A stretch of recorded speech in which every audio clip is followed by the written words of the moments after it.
교수들이 총출동했습니다. 이분도 여러분 아시지만 대한민국 최고의 국제 정치학자이자 군사 전문가이십니다. 이분도 사실은 한 번도 강단에 섰던 분이지 이렇게 광장에 나왔던 분이 아닙니다. 그러나 광주까지 와서 우리 국민혁명당을 지원하기 위해서 여러분 앞에 나오셨습니다. 이충훈 박사를 모시겠습니다. 예, 여러분 안녕하십니까? 제가 오늘 전주에 와서 이제 여기 앉아가지고 앞에 지나가는 차들을 보면서 참 그 감정이 복받친다는 생각을 했습니다. 저도 꽤 좋은 차를 타고 다니는데 여기 지나가는 차 중에서 저 거보다 좋은 차가 절반은 넘는 그런 생각이 들었습니다. 독일제가 얼마나 많은지, 그리고 일제차도 보이더라고요. 제가 그래서 여기 독일제 일제는 있는데 미제는 없구나 라고 생각하는데 미제차도 지나가고 있었습니다. 이렇게 좋은 차를 타고 다니는 사람은 결코 공산주의자가 될 수 없습니다. 저분들은 정말로 열심히 인생을 살아서 그래서 저렇게 좋은 차 타고 세상을 이렇게 즐겁게 사는 것입니다. 바로 그렇게 우리 인간이 자기 노력에 의해서 자기 원하는 자동차도 사고 좋은 집에서 살면서 한평생을 살 수 있는 것, 그것이 바로 자유주의입니다. 자유주의.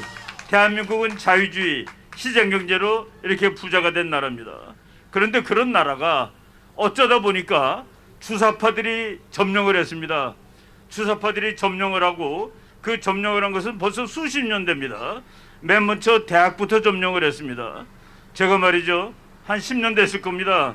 전북대학에서 학생들이 강의 좀 해달라고 그래서 학교를 왔는데 바로 그 무렵이 전북대학교 학생 축제가 있었던 날입니다. 그런데 보니까 김일성 사진을 그려놓고 김일성 사진 입에다가 입을 크게 뚫어놓고 학생들이 그 앞에서 돌을 던져갖고 입에다가 돌을 집어넣는 그런 게임을 하고 있는데, 물론 돌을 집어 던지는 것이 입으로 들어가는 것이 점수가 높습니다. 근데 저는 그때 이 친구들 참 머리가 좋구나. 입으로 들어가면 점수가 높아서 좋고 안 맞으면 얼굴이나 머리에 맞으니까 또 좋고, 그래서 이 우리가 생각하던 올바르지 못한 인식, 즉 호남 사람들은 공산주의자들이 많아, 그런 것이 절대로 아니다라는 사실을 그때 깨닫게 되었습니다.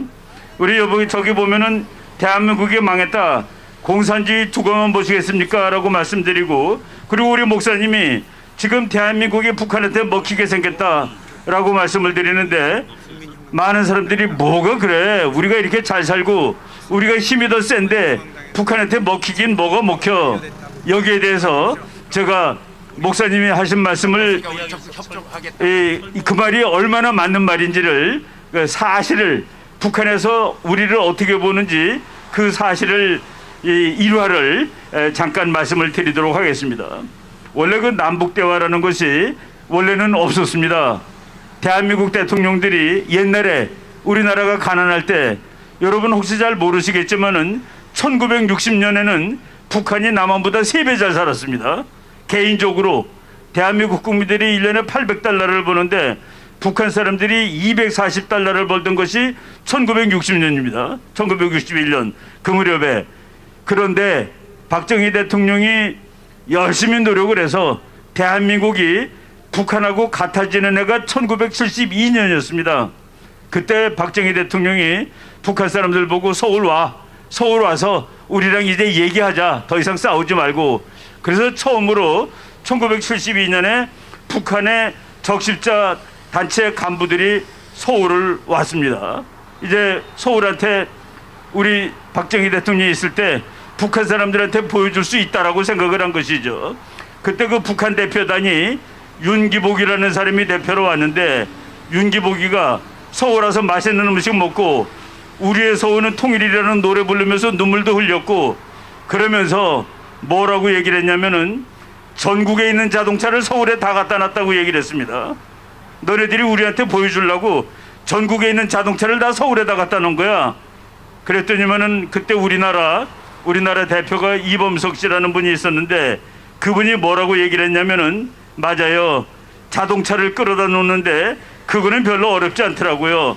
건물들을 다 옮겨다 놓느라고 얼마나 고생했는지 모릅니다 라고 대답을 해가지고 그때 우리나라 참 괜찮은 공무원들, 괜찮은 정치가들이 있었습니다. 그때 북한 사람들이 북한으로 갔습니다. 김일성이 그놈의 머리는 좋은 놈이에요. 자기네 남한에 갔다 온 북한 간부들이 얼굴이 전부 얼굴색이 나쁜 거라, 그러니까 동무들 가서 남조선이 잘 사는 거 보고 왔지 그거 보고 놀러가나 겁먹지 말라고, 좌절하지도 말고 어느 날 시간 봐서 우리가 가서 다 뺏어버리면 그게 우리 거가 되는 거야. 그러니까 걱정할 거 하나도 없어 라고 자기 부하들을 오히려 위로를 해줬습니다. 그 아들 김정일이가 말이죠. 김정일이는 워낙 파티를 좋아합니다. 뭐 술 먹고 노는 걸 좋아해요. 그래서 높은 사람들이 다 파티에 불려다니는데 김정일 파티에 불려다닐 정도면은 대단히 높은 사람입니다. 그 중에서 한국으로 탈출한 사람이 있습니다. 황정엽 선생은 주체 사상을 만들어준 사람인데 김일성 대학 총장을 했고 김일성 대학의 간부를 했던 김덕홍이라는 분이 함께 한국으로 넘어왔죠. 김덕홍이라는 분은 지금도 살아계시는데 그분이 회고록을 썼습니다. 그 회고록을 썼는데 어느 날 자기도 김정일의 파티에 불려갔다. 파티에 불려갔는데 그날은 이상하게 앞에 테이블을 하나 놓고 이쪽에는 꼰총을 한 자리를 놓고 이쪽에는 달러 뭉치가 있더라는 거예요. 미국 돈. 그러면서 여러분들 와서 하나씩 집어봐요 그러더래요. 김정일이가. 사람들이 머뭇머뭇거리니까 그 뒤에 있는 군인들한테 너네들이 와서 집어봐. 그랬더니 한 녀석이 달러를 집었습니다. 한 녀석이 꼰총을 집었습니다. 김정일이가 그랬습니다. 왜 그걸 집었는지 설명을 해봐라. 그랬더니만은 달러를 집은 녀석이 뭐라고 그랬냐면은 수령님 이 돈이 있으면은 저 꼰총을 살 수 있습니다 라고 대답을 했습니다. 아 그거 말 되는 소리구만. 근데 자네는 왜 꼰총을 집었지? 꼰총을 집은 녀석이 수령님 이 꼰총이 있으면 저거 다 뺏을 수 있습니다 저 돈을 이라고 얘기하니까 김정일이가 그때 딱 치면서 자네가 우리나라의 대전략을 이해하고 있구만 하면서 그 꼰총을 집은 장교한테, 북한은 장교라고 그러지 않고 군관이라고 그러죠, 그 사람한테 그 돈도 선물로 줬다는 거예요. 꼰총하고 돈을. 예, 바로 북한이 그런 나라입니다. 그런데 북한하고 얘기하면 평화가 온다고 그러고 지금 말이죠, 지금 우리 대통령이 정말 우리 국민을 분노하게 만들고 있습니다. 지금 G7 정상회담에 옵저버로 참석을 했는데 오스트리아를 방문했어요. 오스트리아. 여러분 오스트리아 경치 무지하게 좋은 나라입니다. 우리나라하고 오스트리아하고 국교를 맺은 후에 우리나라 대통령으로는 처음 간 겁니다. 왜 처음 갔습니까? 그 나라가 우리나라 외교라든가 안보에 별로 중요하지 않기 때문에 우리 대통령이 거기를 안 간 것이죠. 거기 뭐하러 갔어요? 놀러 간 거야? 뭐야? 예. 근데 가가지고 뭐라고 얘기를 했냐면은 북한 사람들한테 원하면 백신을 다 제공해 주겠다고 그랬습니다. 우리 백신도 없어서 미국 가서 거의 구걸한 지가 한 달도 안 되는데 이런 말을 함으로써 대한민국 국민들을 정말 열받게 하고 있는 겁니다. 예, 지금 여러분들 이제 정치가들이 믿을 수가 없습니다. 이 세상 모든 정치가들이 나라가 망하든 뭐가 되든 자기만 국회에 나면 되는 거예요. 그래서 그런 정치를 더 이상 두고 볼 수 없습니다. 우리 목사님이 국민혁명당을 만들었습니다. 국민혁명당의 정치가들은 자기 개인의 이익보다 국가의 이익, 국가 안보를 더욱더 먼저 앞세우는 그런 사람들이 모인 정당이 될 것입니다. 반드시 그렇게 될 것입니다. 여러분들 이제 이 나라 지켜야 됩니다. 이 나라 지키고 우리 선배 정치가들이 물려준 이 좋은 나라, 이 독일제가 이렇게 많고 미제 자동차도 많고 일제 자동차도 많은 1억짜리 자동차들이 질비한 이 나라를 북한한테 갖다 바칠 수는 없는 노릇입니다. 여러분 이 나라를 지킵시다. 나라를 지키기 위해서 훌륭한 정치 세력이 나와야 되고 그 훌륭한 정치 세력이 바로 지금 저희들이 준비하고 있는 이 국민혁명당이라고 생각하시고 적극 지원해 주시기 바라겠습니다. 여러분 고맙습니다.